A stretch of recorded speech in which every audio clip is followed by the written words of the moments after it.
أما بعد فأعوذ بالله من الشيطان الرجيم بسم الله الرحمن الرحيم وما آتاكم الرسول فخذوه وما نهاكم عنه فانتهوا واتقوا الله قال النبي صلى الله عليه وسلم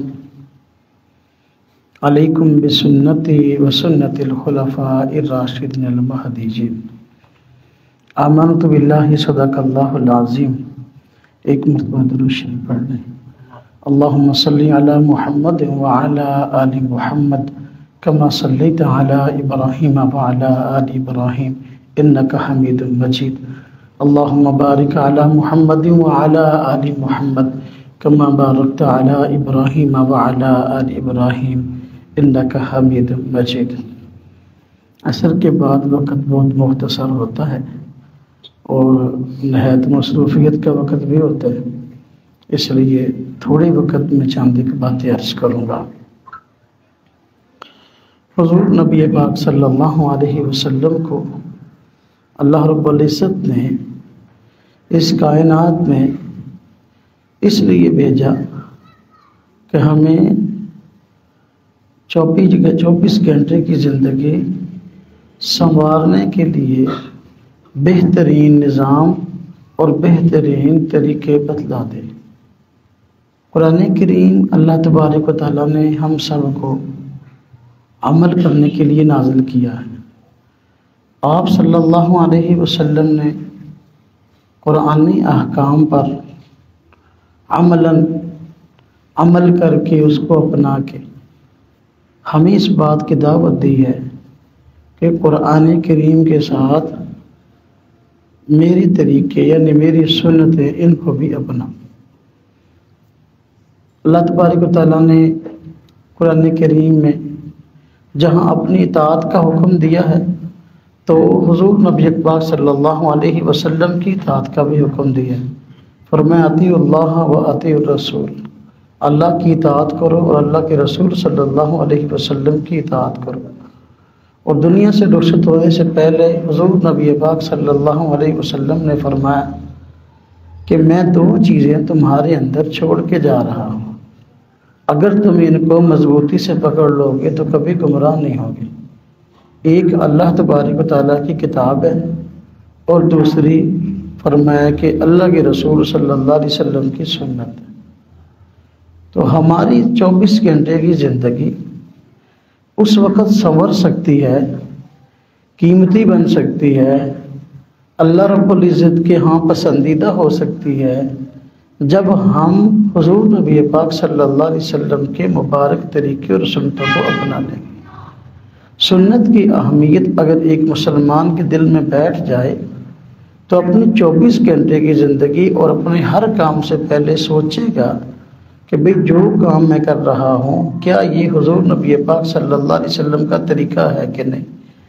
اگر طریقہ ہو عمل کر لے تو اسی میں اس کی کامیابی ہوگی۔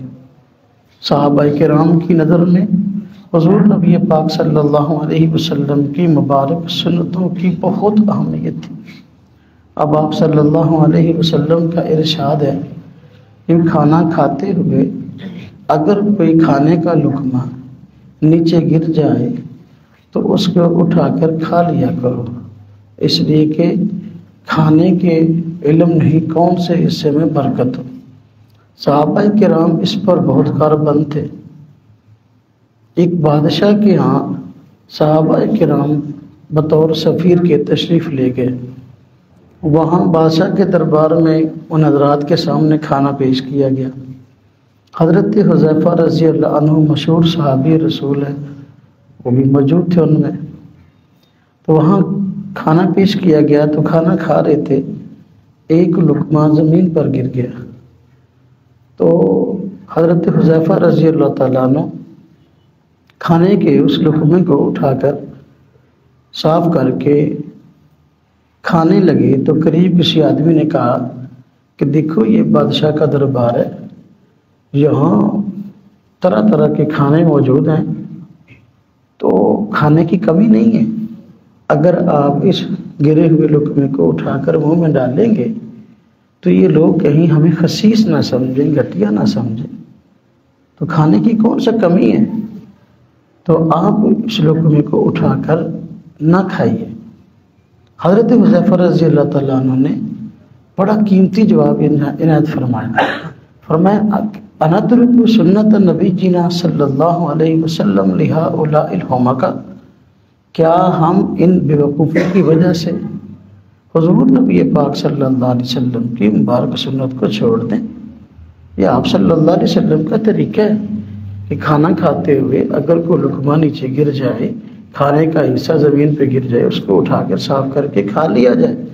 تو ہم ان بیوقوفوں کی وجہ سے، احمقوں کی وجہ سے حضور نبی پاک صلی اللہ علیہ وسلم کی مبارک سنت کو چھوڑنے والے نہیں ہیں۔ تو یہ سنت کی اہمیت ہے۔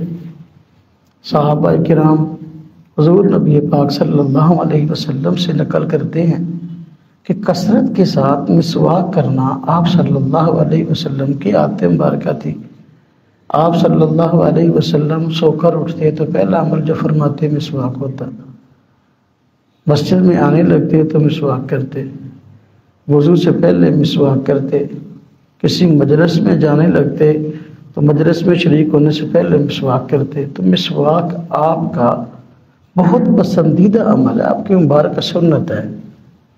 اب ایک موقع پر ایسا ہوا کہ صحابہ کرام جنگ میں موجود تھے، بڑی دیر تک کفار کا محاصرہ کیے رکھا لیکن فتح نہیں ہو رہی تھی۔ صحابہ کرام پریشان ہوئے، کیا وجہ ہے کہ فتح نہیں ہو رہی؟ کہیں ایسا تو نہیں کہ کہیں مسنون اعمال میں سے کوئی سنت میں ہم سے سستی ہو رہی ہو؟ غور کرنے کے بعد یہ مشورہ ہوا کہ مسواک والے عمل جو مسنون عمل ہے، شاید اس میں بعض حضرات سے سستی ہو رہی ہے، لہذا دشمن کے مقابلے میں جانے سے پہلے سب حضرات پہلے مسواک کریں۔ تو جتنا لشکر تھا سب نے اپنی اپنی مسواکیں حاصل کی اور سب بنا کر مسواک کرنے لگے۔ دشمن نے دیکھا اتنی بڑی فوج ہے اور ہر ایک نے منہ کے اندر لکڑی ڈالی ہوئی ہے اور اپنے دانت کو تیز کر رہا ہے، تو ان سب پر روب چھا گیا کہ لگتا ہے کہ مسلمان ہمیں اب کچا چبانے کے چکر میں ہیں، ان کا ارادہ ہے کہ ہمیں کچا کھا جائے، اس لیے سب لوگ اپنے دانت تیز کر رہے ہیں۔ تو دشمن بھاگے۔ حضور نبی پاک صلی اللہ علیہ وسلم کی مبارک سنتوں کو زندہ کرنا یہ ایک بہت عظیم عمل ہے۔ ہمیں چاہیے کہ اپنی 24 گھنٹے کی زندگی اس میں آپ صلی اللہ علیہ وسلم کی مبارک سنتوں کو ضرور دیکھیں۔ کیا ہمارا یہ عمل جو ہم کر رہے ہیں آپ صلی اللہ علیہ وسلم کے بتائے ہوئے طریقے کے مطابق ہے یا نہیں؟ اگر وہ آپ کے طریقے کے مطابق ہے تو واقعی بابرکت ہے، مبارک ہے۔ اگر آپ کے طریقے کے مطابق نہیں ہے تو اس پہ پریشان ہونے کی ضرورت ہے۔ اب دیکھیں آپ صلی اللہ علیہ وسلم کا خود عمل مبارک تھا کہ آپ کا تہمد مبارک ٹخنوں سے اوپر ہوتا تھا۔ اس کا اول درجہ یہ ہے کہ نصف پنڈلی تک جو ہے وہ تہمد مبارک اوپر ہو، شلوار نصف پنڈلی تک اوپر ہو، وگرنہ کم از کم ٹخنا جو ہے وہ ننگا ہو، ڈھکا ہوا نہ ہو۔ آپ صلی اللہ علیہ وسلم نے بڑی سخت وعید اس پہ بیان فرمائی ہے اور فرمایا کہ جو بندہ ٹخنے کو ڈھانپتا ہے اور اس کی عادت ہے کہ ٹخنے کو چھپائے رکھتا ہے، قیامت کے دن دوزخ میں اس حالت میں ڈالا جائے گا کہ پاؤں لٹکا کے دوزخ کے اندر بیٹھے گا۔ وہ حصہ جو ڈھکا ہوا تھا اس کا شلوار سے، تہبند سے، تو اب یہ دوزخ میں جلے گا۔ حضرت عمر رضی اللہ تعالیٰ عنہ جب زخمی ہو گئے تو عین آپ کی وفات سے پہلے کا واقعہ ہے، ایک نوجوان آدمی آپ کی تعزیت کی غرض سے آیا اور آپ سے تیمارداری کی غرض سے آیا اور آپ کی بیمار پرسی کی حال حوال معلوم کیا۔ تو حال حوال معلوم کرنے کے بعد جانے لگا۔ حضرت عمر رضی اللہ تعالیٰ عنہ کو چونکہ خنجر سے حملہ ہوا تھا، بڑے شدید زخمی تھے، بڑی تکلیف تھی۔ جب وہ تیمارداری کر کے واپس جانے لگا تو حضرت عمر رضی اللہ تعالیٰ عنہ نے دیکھا کہ اس کی شلوار ٹخنوں سے نیچے ہے۔ تو آپ نے فوراً اس کو آواز دے کر کہا، اوے نوجوان، اپنی شلوار کو ٹخنوں سے اوپر کر لو۔ اب آپ دیکھیں کہ دیکھنے کو تو جو کوئی اتنا بڑا عمل معلوم نہیں ہوتا، لیکن چونکہ حضور نبی پاک صلی اللہ علیہ وسلم کی مبارک سنت ہے، تو صحابہ کرام کی عادت مبارکہ تھی کہ وہ ہر حال میں سنت پر عمل کرنے والے اور سنت پر عمل کروانے والے تھے، خود بھی عمل کرتے تھے اور دوسروں سے عمل بھی کرواتے تھے۔ ہماری دو ذمہ داری، ایک یہ کہ سنت پر خود عمل کریں اور دوسرا اپنے حلقہ احباب میں اپنے گھر والوں میں عمل کروائیں۔ حضور نبی پاک صلی اللہ علیہ وسلم کا ارشاد ہے، کلکم راعین، تم میں سے ہر ایک نگہبان ہے، کلکم مسئول عن رعیتہ، ہر ایک سے اپنے متحدوں کے متعلق پوچھا جائے گا۔ یعنی کہ دین اسلام ایک دعوتی دین ہے۔ ہماری بحثت مسلمان اور بحثیت گھر کا سربراہ دو ذمہ داری ہیں، ایک یہ کہ خود پورے کے پورے اسلام پہ چلے اور دوسرا یہ کہ اپنے گھر والوں کو چلائیں۔ گھر کا سربراہ خود بھی شریعت پر عمل کرے، سنتوں پر عمل کرے اور اپنے گھر والوں سے بھی عمل کروائے، یہ ذمہ داری ہے۔ اب جب دیکھیں کہ ہمارے یہاں بہت سارے معاملات میں کوتاہیاں ہیں۔ ایک مسلمان، اس کی شکل و صورت اگر مسلمان کسی ہے، حضور نبی پاک صلی اللہ علیہ وسلم کے بتلائے ہوئے طریقے کسی ہے، تو وہ اللہ کا پسندیدہ مسلمان ہے، لیکن اگر یہود و نصارہ کے طریقے کسی ہے تو پھر پریشانی کا باعث ضرور ہے۔ اگر آج دیکھیں اپنے سر سے لے کر پاؤں تک غور کر لیا کرے کہ کیا میرا جو رویہ ہے، میرا جو عمل ہے، کیا سنت کے مطابق ہے کہ نہیں۔ اگر غور کرنے کے بعد معلوم ہو کہ بھئی اس عمل میں میرا معاملہ سنت کے مطابق نہیں ہے، تو اپنی اصلاح کی جائے۔ اب دیکھیں سر ہے، حضور نبی پاک صلی اللہ علیہ وسلم کی عادت مبارکہ تھی کہ سر مبارک ڈھانپ کر رکھتے تھے، ننگے سر پھرنا آپ صلی اللہ علیہ وسلم کی عادت مبارکہ نہیں تھی۔ کم از کم ٹوپی یا پگڑی آپ صلی اللہ علیہ وسلم کے سر مبارک پہ ہوتی تھی، اور آپ صلی اللہ علیہ وسلم کی عادت مبارکہ ہے کہ آپ بال مبارک رکھتے تو بالوں میں اچھی طرح کنگھی کر کے رکھتے۔ آپ کے بال مبارک یہ کان کی لو کے برابر یا کچھ اونچے یا کچھ نیچے ہوتے تھے، لیکن آپ صلی اللہ علیہ وسلم مانگ درمیان سے نکالتے تھے۔ اور آپ نے اپنی امت کو حکم دیا کہ بھائی اگر تم لوگوں نے بال کٹوانے ہیں تو بال اس طرح نہ کٹواؤ کہ کہیں سے بال بڑے ہیں اور کہیں سے چھوٹے ہیں، بلکہ اگر کٹوانے ہیں سر کے بال تو ہر جانب سے ایک جیسے کٹواؤ۔ آپ صلی اللہ علیہ وسلم کی مجلس میں ایک چھوٹا بچہ پیش کیا گیا، دیکھا تو اس کے بال کہیں سے کم اور کہیں سے زیادہ کٹے ہوئے تھے، جس طرح کہ آج کل ہمارے یہاں رواج ہے، بہت ساری کٹے چلی ہوئی ہیں، یہ فوجی کٹ ہے، یہ کھولا کٹ ہے، یہ کھوتا کٹ ہے، پتہ نہیں کون کون سی کٹے ہیں سر کے بالوں کی۔ تو آپ صلی اللہ علیہ وسلم کی خدمت میں بچہ پیش کیا گیا تو اس کے بال کہیں سے کم کٹے ہوئے تھے، کہیں سے زیادہ۔ تو آپ صلی اللہ علیہ وسلم ناراض ہو گئے اور فرمایا یہ کیا ہے بھائی، یا تو سارے بال رکھ لو یا سارے کاٹ دو، یہ کوئی طریقہ نہیں ہے کہیں سے کم اور کہیں سے زیادہ۔ مسنون عمل یہ ہے کہ سر کے بال اگر کٹوانے ہیں، آپ صلی اللہ علیہ وسلم کی ہدایت یہ ہے کہ پھر کٹوائیں تو ایک جیسے کٹوائیں، اگر رکھنے ہیں تو پھر ایک جیسے رکھیں، تو یہ بالوں میں سنت ہے۔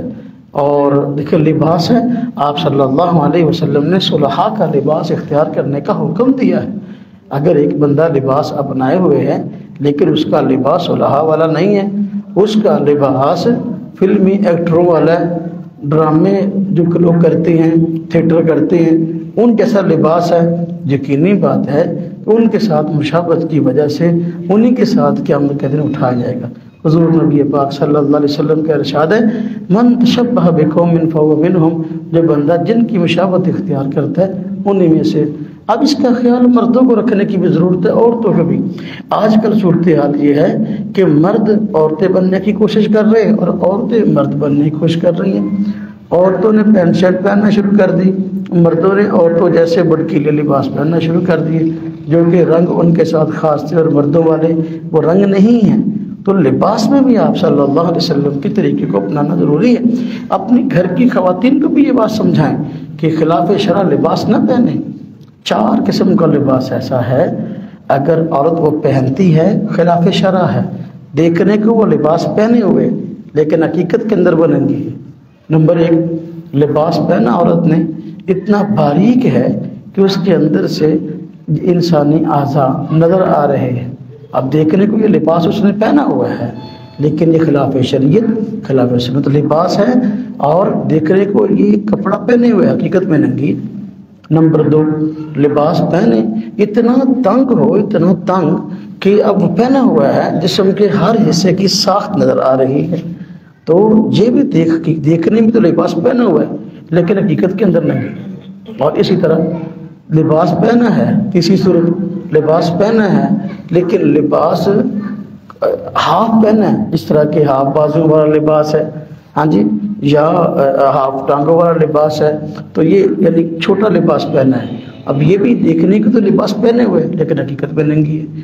یا ایسا بڑکیلا لباس ہے عورت نے پہنا اور پہن کر باہر عام معاشرے میں عام لوگوں کے سامنے آئی ہے کہ لوگوں کی توجہ کا مرکز بن گئی ہے، تو یہ بھی حالانکہ زیب و زینت کا حکم اگر عورت کو ہے یا اس کے لیے گنجائش ہے تو وہ اپنے محرم یا اپنے خامند کے سامنے ہے، غیر محرم مردوں کے سامنے یا عام معاشرے کے سامنے بڑکیلے لباس پہن کر آنا یہ بھی کوئی ہے کہ بے حیائی کی دعوت ہے، تو یہ بھی خلاف شرع لباس ہے۔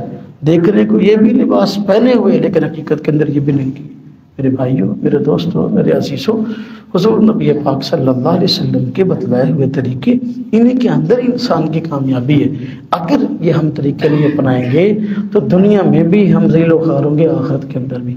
آج اگر ہماری ناکامی بظاہر نظر آ رہی ہے تو ناکامیوں میں اگر وجہ کوئی ہے تو وہ آپ صلی اللہ علیہ وسلم کے مبارک طریقوں کو چھوڑ دینا ہے۔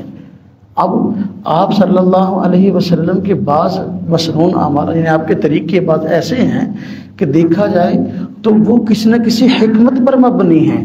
آج جدید سائنس اس پہ تحقیقات کر رہی ہے تو بندہ کہتا ہاں سائنس کے مطابق ہو گیا لہذا عمل کرنا چاہیے۔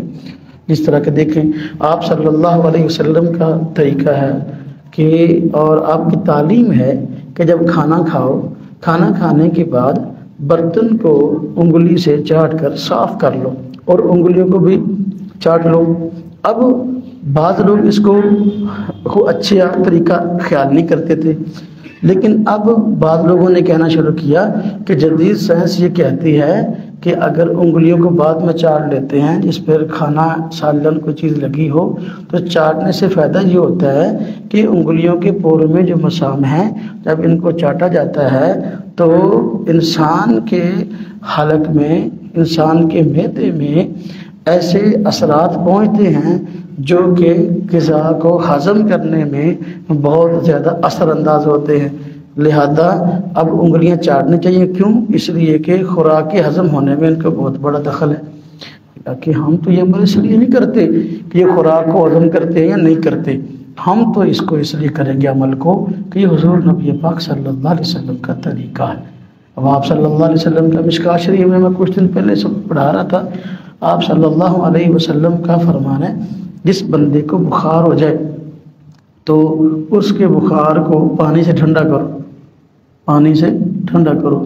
آج اگر تیز بخار ہو جائے، اللہ نہ کرے 104 بخار ہو گیا، 105 بخار ہو گیا، تو ایسی حالت کے اندر جسم کو جھٹکے لگنے شروع ہو جاتے ہیں، تو ڈاکٹر کہتے ہیں فوراً بھائی اس کو پانی کی پٹیاں کرو، پانی یعنی کپڑے کو پانی میں بھگو کر اس کے اپنا پیشانی پر پھر جسم پر پھر پٹیاں کرو ٹھنڈے پانی کی، تو اس سے بخار اتر جائے گا۔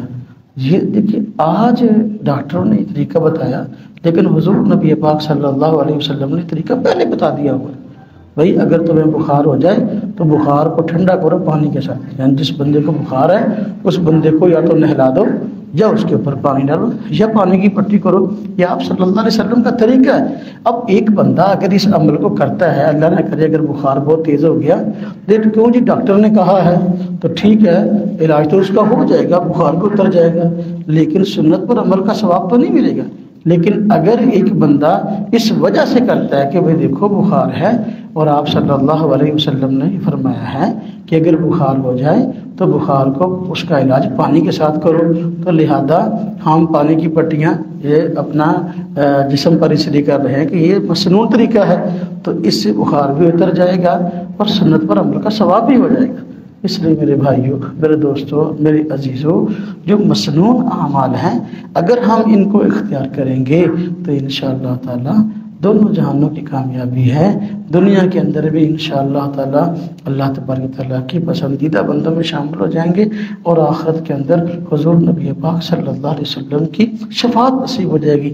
آپ صلی اللہ علیہ وسلم کا فرمان ہے، فمن رغب عن سنتی فلیس منی، جس نے میری سنت سے اعراض کیا، میرے طریقے سے اعراض کیا، وہ مجھ میں سے نہیں۔